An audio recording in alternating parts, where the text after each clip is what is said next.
Bonjour à tous, bienvenue sur ma chaîne YouTube. Aujourd'hui encore, nous allons continuer avec notre étude des voies de signalisation et comment leur dérégulation entraîne le cancer. Pour cette vidéo, nous allons nous pencher sur la voie de signalisation P19-ARF. Il faut savoir que la protéine P19-ARF est codée par le locus INK 4A-ARF sur le chromosome 9P21. Et c'est une protéine qui joue un rôle clé dans la prévention de la transformation tumorale, étant donné que c'est un facteur suppulseur de tumeur.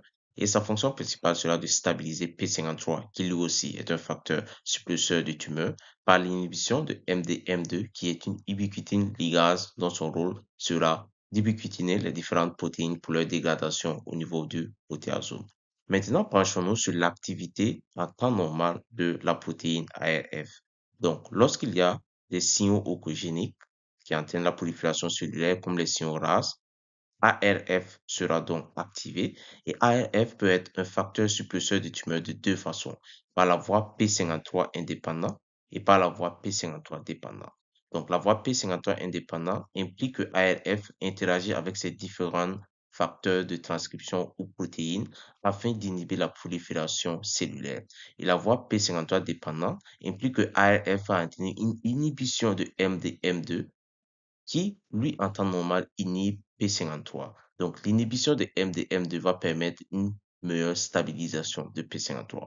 Penchons-nous plus en profondeur sur comment il y a cette interaction entre ces différents facteurs et ces différentes protéines. Donc, lorsque nous regardons la figure en bas, nous voyons que lorsqu'il y a des dommages à l'ADN, P53 étant un facteur suppulseur de tumeur sera activé et sera amené au noyau. Une fois au noyau, MDM2 va le rejoindre en temps normal et va l'ubiquitiner, ce qui va entraîner son exportation au niveau du cytoplasme et sa dégradation par le protéasome. Cependant, lorsqu'il y a des facteurs stimulant la prolifération comme des signaux oncogéniques, ARF sera activé et ARF va se lier à MDM2, empêchant MDM2 de se lier à P53 pour l'ubiquitiner.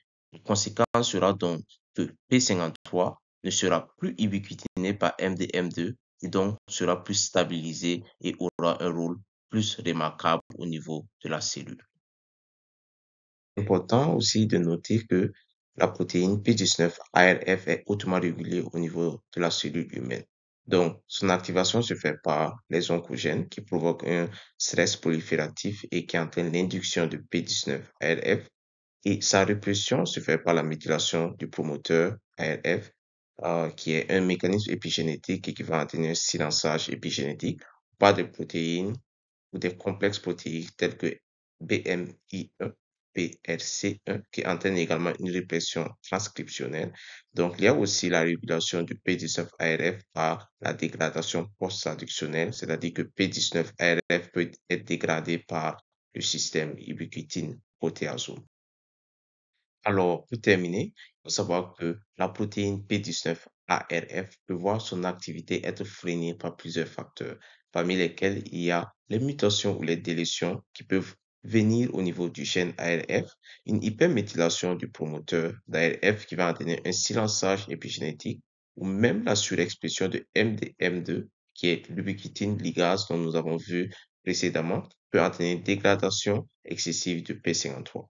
En conséquence, on n'aura plus d'arrêt du cycle cellulaire, plus d'apoptose des cellules endommagées, et donc ce qui va conduire à une accumulation de mutations et à l'initiation du cancer. C'est ainsi que la dérégulation de la voie P19-ARF peut conduire au cancer.